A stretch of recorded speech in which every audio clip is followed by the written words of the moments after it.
एक गांव में रोहन अपनी पत्नी नेहा के साथ रहता था। फिर एक दिन उसे शहर में अच्छी नौकरी का ऑफर आता है। वो जल्दी से घर पहुंचकर नेहा को इसके बारे में बताता है। अरे नेहा, कहाँ हो तुम? जल्दी आओ मेरे पास, तुम्हारे लिए एक बहुत अच्छी खबर है। क्या हुआ जी? आज तो आप बहुत खुश लग रहे हो जी। अरे मुझे दिल्ली शहर में एक बहुत बढ़िया नौकरी मिल गई है। अब हमें झोपड़ी में नहीं रहना होगा। हम कल ही दिल्ली के लिए निकल जाएंगे। ये तो बहुत अच्छी खबर है जी। अब हम भी अमीरों की तरह शहर में अच्छी जिंदगी बिताएंगे। फिर वो अपने गांव का छोटा सा घर बेच देते हैं और उन पैसों से शहर लेने का सपना देखने लगते हैं। वो दोनों बहुत खुश थे, लेकिन उन्हें क्या पता था कि उनके साथ दिल्ली शहर में क्या होने वाला है। फिर अगले दिन वो दोनों ट्रेन पकड़कर दिल्ली पहुंच जाते हैं। फिर थोड़ी दूर जाने पर उन्हें एक प्रॉपर्टी डीलर की दुकान दिखाई देती है। वो देखो नेहा, प्रॉपर्टी डीलर की दुकान है।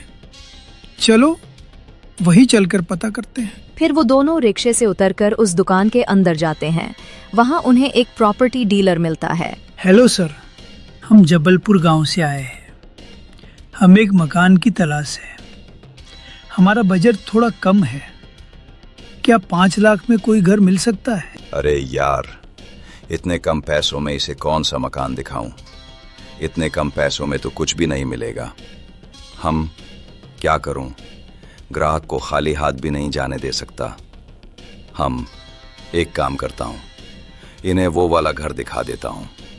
ये तो बिहार से हैं, वैसे भी इन्हें क्या पता चलेगा। हाँ जी, दिल्ली में आपका स्वागत है। मेरे पास 5 लाख में एक घर है। चलो मैं आपको दिखा देता हूँ, वो आपको बहुत पसंद आएगा। फिर वो सब दुकान से बाहर निकलते हैं। वो रिक्शे वाला वही सवारी का इंतजार कर रहा होता है। ए रिक्शा, चलो हमें स्वरूप नगर ले चलो। फिर वो तीनों रिक्शे में बैठकर चल देते हैं। वो रास्ता बहुत सुनसान होता है। वहाँ दूर दूर तक कोई घर नहीं होता, सिर्फ बड़े बड़े पेड़ और झाड़ियाँ होती हैं। फिर कुछ देर में उन्हें वहाँ एक घर दिखाई देता है। ये देखिए सर, यही है वो घर जिसकी मैं बात कर रहा था। देखो आसपास कितनी हरियाली है और कितनी शांति है यहाँ। अरे ये बेचारे किस फ्रॉड डीलर के चक्कर में फंस गए। इस इलाके में तो कोई दिन में भी आने की हिम्मत नहीं करता है, और ये डीलर इन्हें यहाँ घर बेचने के चक्कर में। हे भगवान, आप ही इन लोगों की मदद करना। आप फिर डीलर उन दोनों को घर के अंदर ले जाता है। वो घर काफी पुराना होता है और नेहा को बिल्कुल भी पसंद नहीं आता। रोहन, मुझे तो ये घर पसंद नहीं है। यहाँ एक अजीब सा डर का माहौल है। हमें कहीं और घर की तलाश करनी चाहिए। अरे मैडम, दिल्ली शहर में 5 लाख में इससे अच्छा मकान आपको कहीं और नहीं मिल पाएगा। इतने पैसों में तो यही मिल पाएगा। हाँ, ये सही कह रहे हैं नेहा। अरे अभी इसी घर को खरीद लेते हैं, फिर जब हमारे पास और पैसे आएंगे तो कहीं और घर खरीद लेंगे। फिर डीलर उन्हें वो घर बेच देता है और वहाँ से चला जाता है। फिर रात होने पर नेहा कहती है, मैं आज बहुत खुश हूँ। आखिरकार दिल्ली शहर में खुद के घर का सपना भी आज पूरा हो ही गया। अजी बाहर तो देखो कितना अच्छा मौसम हो रहा है। वो खिड़की खोल दो ना, वहाँ से ठंडी ठंडी हवा आएगी। जरूर, मैं भी खोल देता हूँ। फिर रोहन खिड़की खोलने जाता है। वो खिड़की के पास पहुंचता है तो देखता है कि उस खिड़की के हैंडल पर लाल रंग का धागा बंधा हुआ होता है, जिसमें हनुमान जी का लॉकेट बंधा हुआ होता है। किसी ने पूजा करके उस धागे को बांधा हुआ होता है। रोहन, अरे नेहा, जरा इधर तो आओ। ये देखो, किसी ने पूजा करके इस लाल धागे को यहाँ बांधा हुआ है। क्या हमें इसे खोलना चाहिए? पता नहीं, रहने देते हैं। पता नहीं किसी ने किस वजह से इसे यहाँ बांधा हुआ है। चलो, अब रात भी बहुत हो गई है। मैं बहुत थक गई हूँ। चलो सोने चलते हैं। फिर वो दोनों अपने कमरे में सोने चले जाते हैं। फिर आधी रात होते ही उस खिड़की पर जोर जोर से खटखटाने की आवाज आती है। खटखट की आवाज से नेहा की नींद खुल जाती है। नेहा, अरे मर गए रे, इतनी रात को कौन आ गया? अजी उठो जी, देखो वो खिड़की पर कोई जोर जोर से खटखटा रहा है। अरे ये कौन हो सकता है? हम तो इस शहर में किसी को जानते भी नहीं।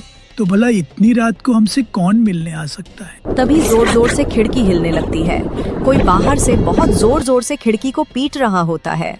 नेहा, अरे मर गए रे, ये कमबख्त तो इतनी जोर जोर से खिड़की पीट रहा है। अब जल्दी जाकर देखो। फिर रोहन खिड़की के पास जाता है। वो सोच में पड़ जाता है कि खिड़की खोले या ना खोले। हे भगवान, क्या करूं? फिर हिम्मत दिखाकर वो खिड़की पर लगा हनुमान जी का लॉकेट हटा देता है और खिड़की खोल देता है। लेकिन खिड़की के बाहर कोई नहीं होता। लेकिन फिर भी उसकी आंखें फटी की फटी रह जाती हैं, क्योंकि वहां एक कब्रिस्तान होता है। रोहन, अरे मर गए रे, ये तो कब्रिस्तान है। हमने यहाँ घर लेकर बहुत बड़ी गलती तो नहीं कर ली? अरे उस कमबख्त डीलर ने हमें इसके बारे में क्यों नहीं बताया? अजी तभी तो उस डीलर ने हमें ये घर इतने सस्ते दामों में दे दिया। अजी जल्दी से खिड़की बंद करो और चलो यहाँ से। फिर रोहन खिड़की दोबारा से बंद कर देता है और दोनों डरते डरते सोने चले जाते हैं। लेकिन डर के मारे उन्हें नींद नहीं आती है। फिर कुछ देर बाद फिर से कोई खिड़की खटखटाने लगता है। नेहा, अरे मर गए रे, अजी देखो फिर से कोई खिड़की खटखटा रहा है। अब क्या करे? फिर वो दोनों डरते डरते खिड़की के पास जाते हैं। रोहन, नास पीटे, कौन है तू? क्यों हमारी जिंदगी बर्बाद करने पर तुला हुआ है तू? हमने तो अपनी जिंदगी की सारी जमा पूंजी इस घर को खरीदने में लगा दी। भाग जा यहाँ से। मुझे इसे सबक सिखाना ही होगा। मैं अभी इसे सबक सिखाता हूँ। फिर रोहन पास में पड़ा एक डंडा उठाता है और खिड़की खोलता है। खिड़की खोलते ही उनकी आंखें फटी की फटी रह जाती हैं। खिड़की के बाहर एक भूत खड़ा होता है। भूत? हम तो आखिरकार इस घर में कोई रहने आ ही गया। मैं कब से इंतजार कर रहा था कोई इस घर में आए और खिड़की खोले। किसी को बुलाओ, बचाओ, ये भूत मुझे खा जाएगा। हे भगवान, अब मैं क्या करूं? किसी को नहीं जानती, किससे मदद मांगू? वह है। वो स्तब्ध खड़ी रही और रोती रही। तभी रोहन की चीखें ऊपर से आती। कोई तो मदद करो, बचाओ मुझे। नेहा ने फैसला कर लिया। वो भागकर डंडा उठाकर और हनुमान जी का लॉकेट अपने साथ लेकर कब्रिस्तान में कूद पड़ी। बाहर अजीब सी गूंजें थीं और हवाएं डराती सी चल रही थीं। नेहा कांपते हुए आगे बढ़ी और वहां उसने भयानक रूप में रोहन को देखा। भूत ने उसकी गर्दन कस रखी थी। नेहा, तुम यहाँ क्यों आई? भाग जाओ, तुम्हें इससे लड़ना नहीं आता। मैं ठीक हूँ, वापस जा जाओ। मैं तुम्हें अकेला नहीं छोड़ूंगी। मैं अपने सुहाग रात की कुर्बानी नहीं बनने दूंगी। उसने डंडे से भूत के सिर पर कई बार प्रहार किए, पर भूत पर कोई असर नहीं हुआ। भूत हंसते हुए, बेकार है तेरी हिम्मत। उस साधारण डंडे से कुछ नहीं होगा। तुम दोनों की एंटिंग खत्म हो गई। अरे हनुमान जी का लॉकेट! डंडे पर बांधकर वार करूं तो? अब देख, जय बजरंगबली, जय बजरंगबली। और एक जोरदार वार देकर उसने डंडे से भूत पर प्रहार किया। इसी एक वार से भूत का प्रेतात्मक रूप टूट गया और वह गायब हो गया, जैसे पाताल की ओर चला गया। नेहा ने कमाल कर दिया, रोहन को बचा लिया। वे दोनों लौटकर अपने घर में वापस आए और खुशी खुशी रहने लगे। उस घटना के बाद उन्होंने कभी भी उस खिड़की को बंद रखने की जरूरत महसूस नहीं